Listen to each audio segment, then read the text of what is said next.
All India Radio presents Morning News.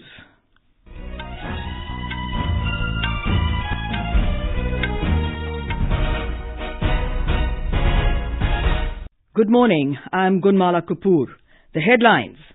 Prime Minister Narendra Modi calls for suggestions ahead of Union Budget 2020-2021. Centre and states agree to streamline GST to plug revenue leakage. Booth app to be used in 11 Assembly Constituencies in the upcoming Delhi elections. More than a dozen rockets hit two airbases of the US and coalition forces in Iraq early this morning. Avalanche warning issued for Leh and Ladhak, parts of North India in the grip of cold wave. And India beat Sri Lanka by 7 wickets in the second T20 match in Indore.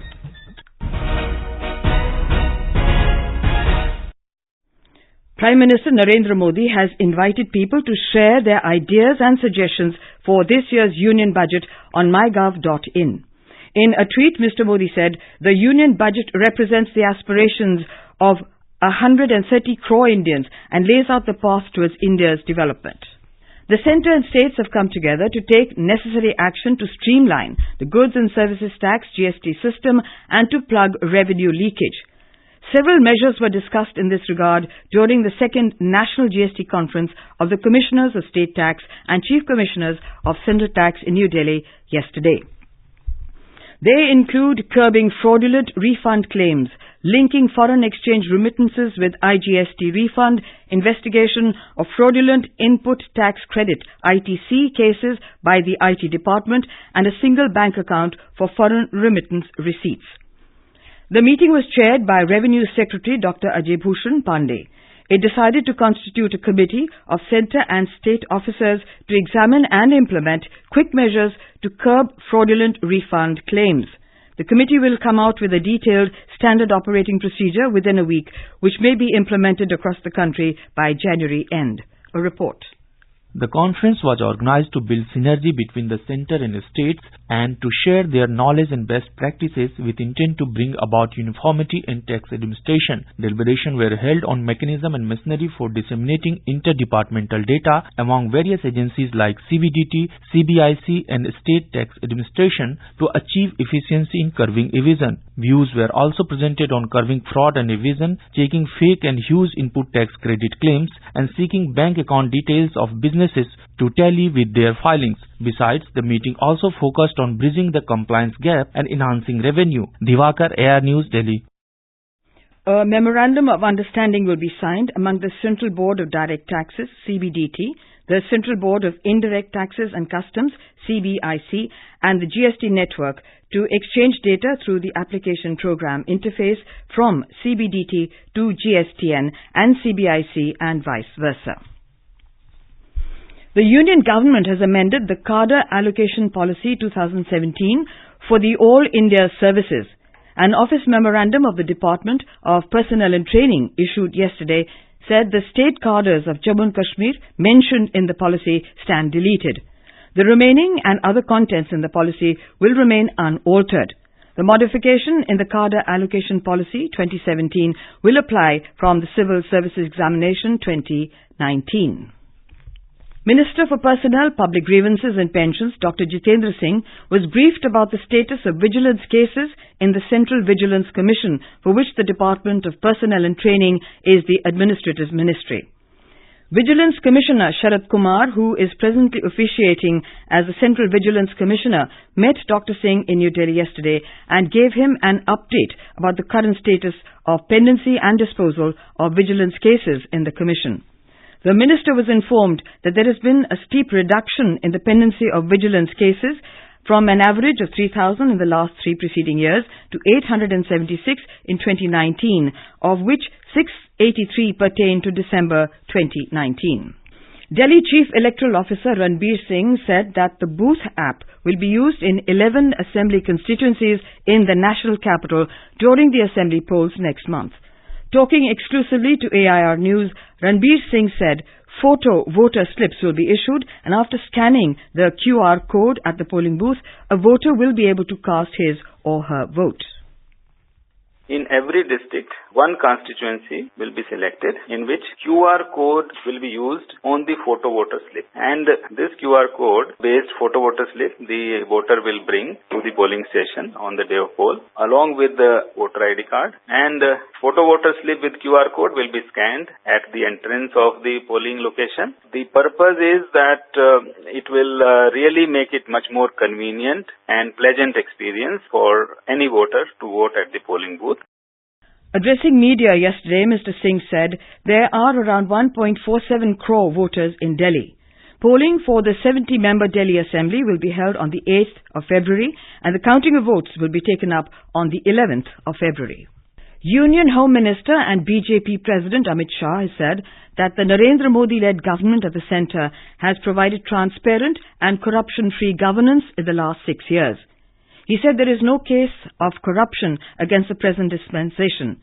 Mr. Shah was addressing a gathering in New Delhi yesterday after releasing the book titled Karma Yodha Granth, based on the life of Mr. Modi and the work done by him as Prime Minister. This is All India Radio giving you the news. For quick news updates round the clock, follow us on our Twitter handle at AIR News Alerts. 2 airbases of the United States and coalition forces in Iraq were hit by more than a dozen rockets early this morning. It is unclear if there were any casualties. The Pentagon said at least 2 sites were attacked in Erbil and Al-Assad. White House spokeswoman Stephanie Grisham said in a statement that the White House is monitoring the situation closely and consulting with the National Security Team. The attack on the Ain al-Assad airbase came after pro-Tehran factions in Iraq had vowed to join forces to respond to an American drone strike that had killed Iranian General Qasem Soleimani in Baghdad last week. Iran's Revolutionary Guard said the attack was in retaliation for the death of Soleimani on Friday. AIR West Asia correspondent has details.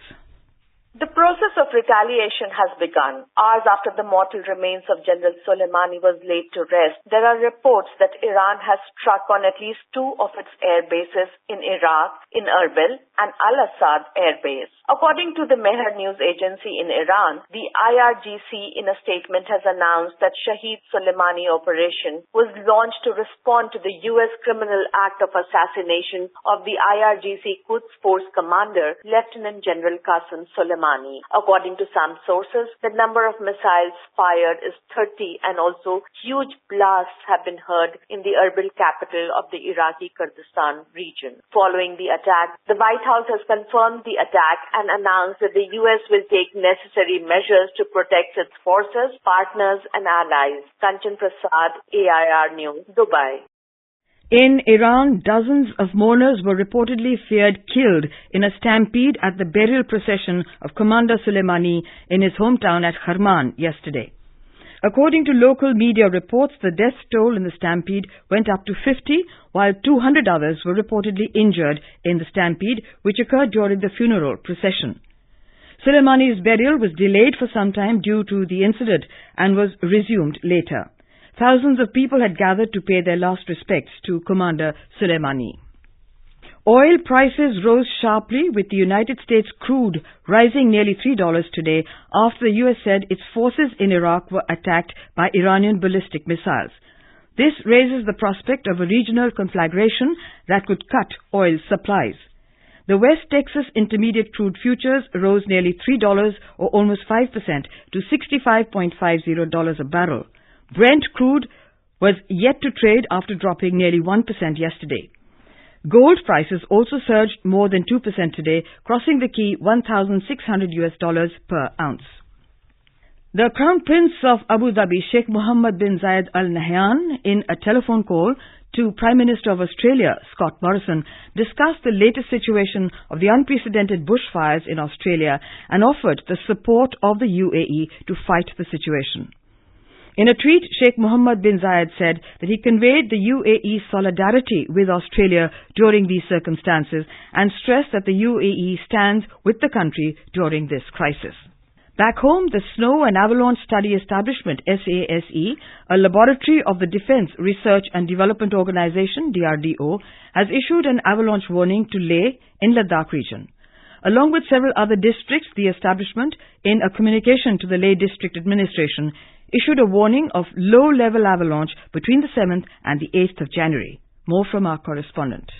The avalanche alert meant for Leh and Ladakh as it has two passes, namely Changla and Kardungla, with world's highest motorable roads through them, with several avalanche-prone zones. The alert also meant for the soldiers in the world's highest battlefield, Siachen, in the region. Responding to the warning, Leh District Administration directed all the concerned agencies and departments to be in state of readiness with men and machinery to meet any eventuality. The District Administration also advised the general public to avoid venturing avalanche-prone zones during the period. Ramesh Chandra, Leh.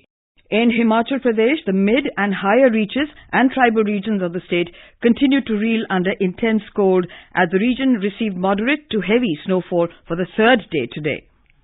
State capital Shimla is also experiencing light snowfall with intermittent rain since last night. Kufri in Shimla district received 20 centimeters snowfall. The minimum temperature in Shimla has been recorded at -1 degree Celsius, while Kufri recorded -3.4 degrees Celsius. Kelong in Lahaul Spiti district is the coldest place in the state at -7 degrees Celsius. On the other hand, several motor roads of higher reaches connecting villages have been blocked due to heavy snowfall. The state government has deployed man and machine to clear the snow from the road.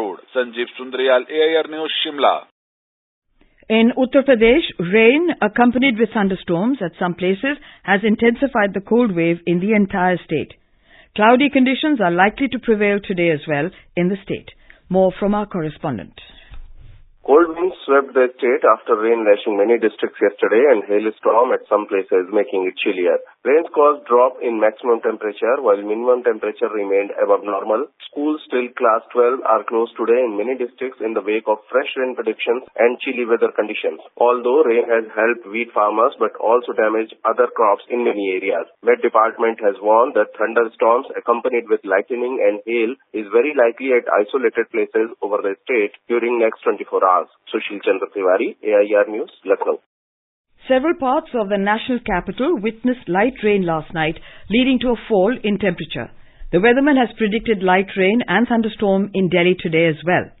The maximum temperature is expected to hover around 17 degrees Celsius and the minimum at 12 degrees Celsius. In cricket, India secured a massive 7-wicket victory over Sri Lanka in the second T20 international match at the Holkar Stadium in Indore last night. With this victory, the host team has taken a 1-0 lead over Sri Lanka in the 3-match T20 International Series. The first match was abandoned without a ball being bowled due to rain. And now for an overview of today's newspapers, it's over to Abhishek Mukhopadhyay. Thank you, Gunmala. Nirbhaya convicts to be hanged on January 22nd is the top story in most of the newspapers this morning. Hindustan Times reports black warrant out to hang December 16 convicts. The Pioneer headlines, 4 convicts break down after death warrant. Nirbhaya's parents satisfied with justice. The Hindu headlines, government projects lower GDP growth, 5% estimate in line with RBI forecast. India's GDP rate slumping to 5% is another major news item in today's press.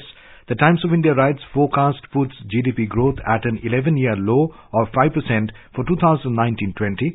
The Tribune in a front page story reports MEA arranging visit of envoys to Kashmir. And finally, according to ISRO scientists, Chandrayaan-2's Vikram lander ended up spinning over 410 degrees, deviating from a calibrated spin of 55 degrees to make a hard landing on the moon, reports the Indian Express. ISRO scientists could not correct this as the lander was on autonomous mode. And with that, it's back to you, Gunmala. Thank you, Abhishek. And now, before we end the bulletin, the headlines once again. Prime Minister Narendra Modi calls for suggestions ahead of Union Budget 2020-2021. Centre and states agree to streamline GST to plug revenue leakage. Booth app to be used in 11 Assembly constituencies in the upcoming Delhi elections. More than a dozen rockets hit 2 airbases of the US and coalition forces in Iraq early this morning. Avalanche warning issued for Leh and Ladakh, parts of North India in the grip of a cold wave. And India beat Sri Lanka by 7 wickets in the second T20 match in Indore. For details of these stories and more, log on to our website www.newsonair.com. And with that we end the morning news. Have a nice day.